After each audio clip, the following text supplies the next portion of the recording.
Hai, bismillahirrahmanirrahim.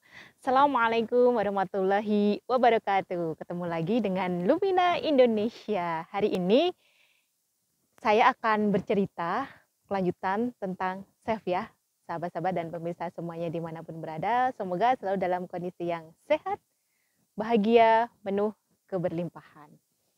Hari ini saya akan membahas salah satu konten di bukunya Pak Faiz ya. Ini bukunya Pak Faiz, Pak Ahmad Faiz ya, founder dari metode SEF, Spiritual Emotional Freedom Technique. Karena pemirsa belum tahu apa itu SEF dan bagaimana menggunakan metodenya secara praktis, cepat dan efektif, bisa lihat di video sebelumnya part 1 sampai 3 dan juga praktis ya, SEF praktis bagaimana setiap orang bisa bahagia tanpa syarat.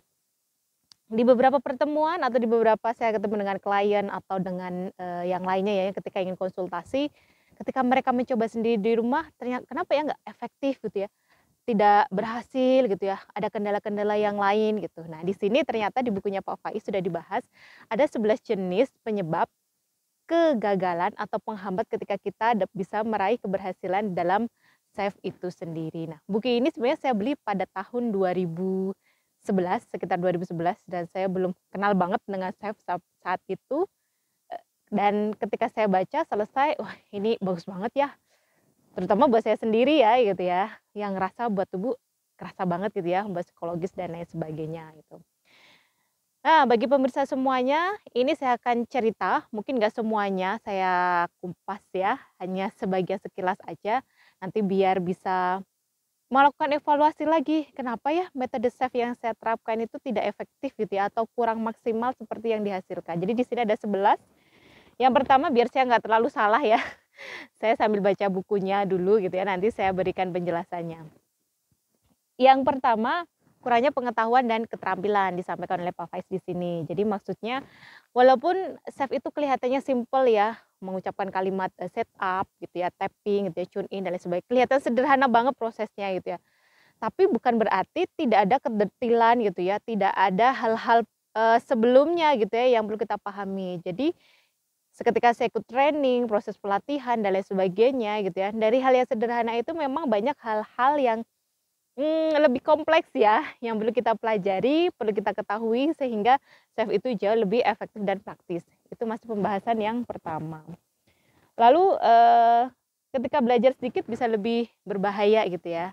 Jadi memang kita perlu orang lain gitu ya, yang jauh lebih mengetahui kalau misalnya di SEF itu ada namanya komunitas sefter. Jadi di Bandung ada komunitas sefter, di Jakarta, di Semarang, di kota-kota yang lainnya. Jadi Bapak Ibu pemirsa dimanapun bisa cari aja nanti ya komunitas sefter terdekat, terus cari kontaknya, terus berkomunikasi dan interaksi ya, berkonsultasi kira-kira apa yang terjadi dengan dirinya. Itu hambatan yang pertama. Lalu hambatan yang kedua adalah kurang minum. Jadi dehidrasi. Jadi 70% itu kurang minum itu menghambat ya proses dari energi di dalam tubuh. Jadi di sini minumlah karena energi tubuh dapat dialirkan dengan baik oleh air. Karena biasanya klien-klien saya ketika sebelum SEF dimulai, saya WhatsApp dulu, minum air yang banyak ya gitu. Sebanyak apa teh? Ya semampunya aja gitu ya, minum air sebanyak-banyaknya. Jadi ketika proses SEF pun kita juga tetap menyediakan air. Ketika proses satu putaran minum air. Si klien yang diterapi termasuk juga sefternya tetap harus minum air karena sama-sama proses terapi energi ya. Itu yang kedua. Nah gimana cara minum air yang efektif? Tentu dengan basmalah gitu ya, kita minum dengan basmalah dan kita akhiri dengan syukur gitu, alhamdulillahirabbil alamin. Ketika minum bismillah, ketika sudah selesai alhamdulillahirabbil alamin. Itu penghambat yang kedua. Lalu selanjutnya ada penghambat yang ketiga, yaitu hambatan spiritual. Kira-kira apa sih hambatan spiritual? Namanya juga metodenya SEF ya, Spiritual Emotional Freedom Technique gitu. Yang ketiga, hambatan spiritual itu di sini disebutkan 1, 2, 3, 4, 5 jenis hambatan spiritual. Yang paling pertama kurang yakin gitu. Kurang yakin. Itu boleh sih, bener banget gitu ya. Jadi di sini sebutkan yakin bukan pada SEF. Jadi yakin itu jangan pada metodenya, SEF-nya gitu ya. Karena metode itu juga banyak, bukan hanya saja yang efektif dan bagus, karena setiap orang punya kecocokan masing-masing. Ada yang cocok dengan self, ada yang hipnoterapi, ada yang ini dan lain sebagainya. Itu sah-sah saja, tidak ada yang salah sama sekali.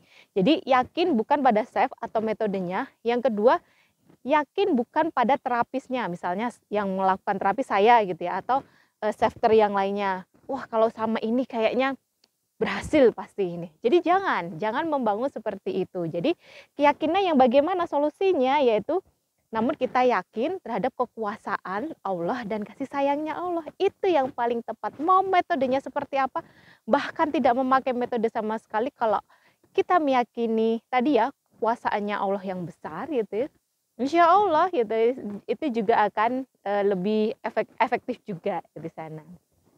Yang kedua, kurang ikhlas. Solusinya gimana? Solusinya di sini disebutkan bahwa kita harus sadar bahwa kita ini hambanya Allah. Maksudnya gimana nih hambanya Allah? Bahwa segala sesuatu yang terjadi, yang ada di dalam hidup kita, itu sudah atas pilihan Allah gitu. Pilihan yang terbaik dari Allah.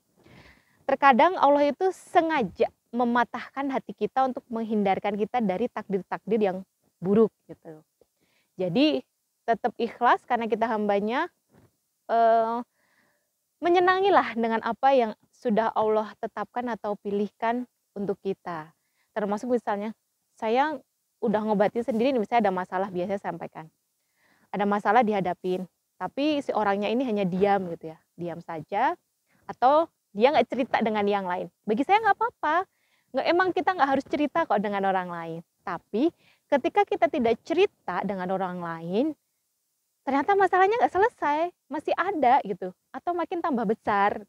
Berarti kan Allah ingin menyampaikan, ayo dong cari orang lain biar kamu dibantu. Gitu. Berarti ya kita tidak boleh kekeh dengan diri kita sendiri. Kecuali kalau misalnya kita tidak menceritakan ke orang lain, misalnya dengan menggelas sajadah dan lain sebagainya, itu sudah selesai ya nggak apa-apa. Itu juga nggak salah gitu ya. Lalu yang selanjutnya kurang khusyuk atau nggak fokus sama sekali. Jadi ketika proses itu kita harus yakin ya, kita sedang dilihat oleh Allah gitu ya. Kita sedang merayu Allah untuk minta kesembuhan, minta kelapangan hati yang luas gitu.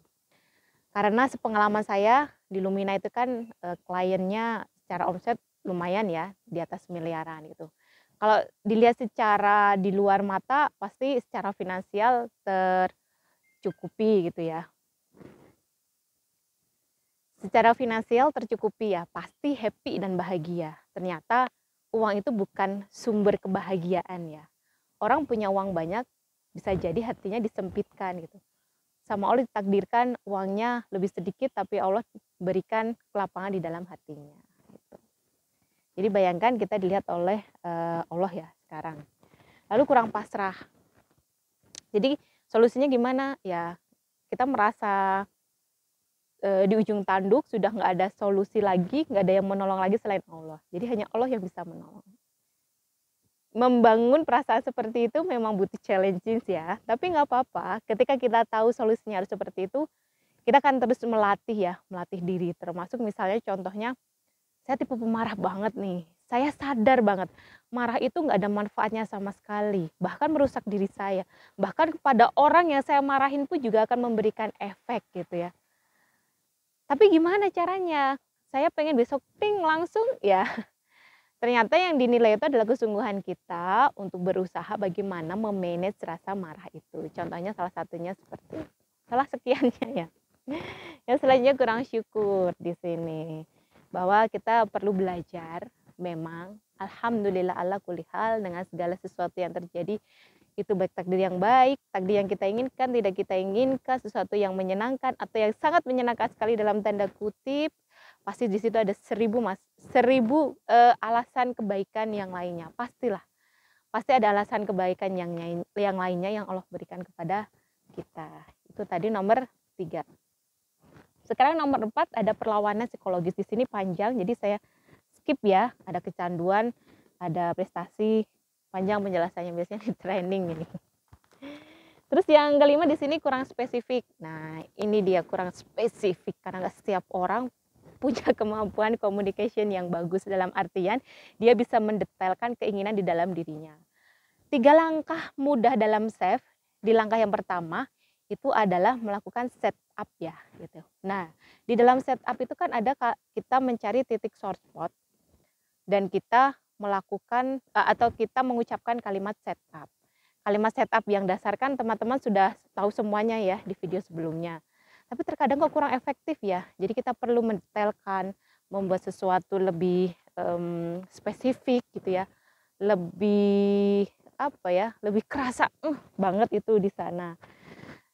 Ini memang nggak setiap orang bisa, tapi kita perlu belajar gitu. Perlu belajar. Nanti ada di sini cara-cara untuk membuat kita lebih spesifik untuk melakukan setup gitu. Misalnya lebih spesifik kejadiannya, traumatisnya, kita bisa dengan bercerita gitu ya, awal mulai cerita gitu ya, dan lain sebagainya. Itu tadi hambatan yang ke-5.